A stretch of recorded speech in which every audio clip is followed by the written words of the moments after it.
తెలంగాణలో ఒక సామెత ఉంటుంది, అన్న అల్వాలు ఎడిపోవాలి అంటే అన్న ఉలవలకి దున్నుతున్నానే అంటాడు. కాదన్నా నేను అడుగుతుంది అల్వాలకి ఎడిపోవాలి అంటే నేను ఉలవలకి దున్నుతున్నానే అంటాడు. అది ఇట్లా చాలాసేపు అడిగింది. అరే నేను అడుగుతుంది ఏంటి, నువ్వు చెప్తుంది ఏంటంటే ఎవడు కావాలని చేస్తున్నాడు. అట్లాగా నేను వైసీపీ వాళ్ళని ఏమడుగుతున్నాను, బాబు మీ సొంత చిన్నాయన వివేకానంద రెడ్డి గారు హత్యకు గురయ్యారు, ఎవరమ్మా చంపింది?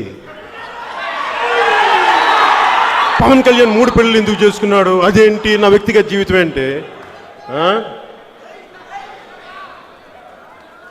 అలాగే బాబు మీకు ఎందుకు కోడికత్తిలో ఎవరమ్మా చేసింది ఆ రోజున మీరు అంతా అరిచి గోల చేశారే. సిఎస్ఎఫ్ వాళ్ళు ఉండగా కేంద్ర కంట్రోల్లో ఉండి, నీగాసా వ్యవస్థ కంట్రోల్లో ఉండి, భద్రతా వ్యవస్థ కంట్రోల్లో ఉండి మీ మీద దాడి చేస్తూ అంత గోల చేశారే. ఆ చంపింది ఎవరమ్మా అని ఆ రోజున అప్పటి గవర్నర్ నరసింహన్ గారు కూడా దీని వెనక చాలా పెద్ద కుట్ర ఉందని అన్నారు కదా. ఆయన కూడా చెప్పాలి దీని సమాధానం. అలా కుదరదు. ఇవి చెప్తే ఏంటి మాట్లాడతారు మీరు నా మీద?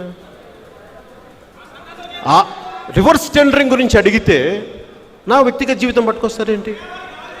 నా వ్యక్తిగత జీవితం ఏముందిరా నాయన? బ్లాక్ అండ్ వైట్ మీ జీవితం కదా, రంగుల కళలు మీ జీవితం. ఇంకోటి చెప్తున్నా మీకు, నేను ఎప్పుడు కూడా లైన్ దాటి మాట్లాడు.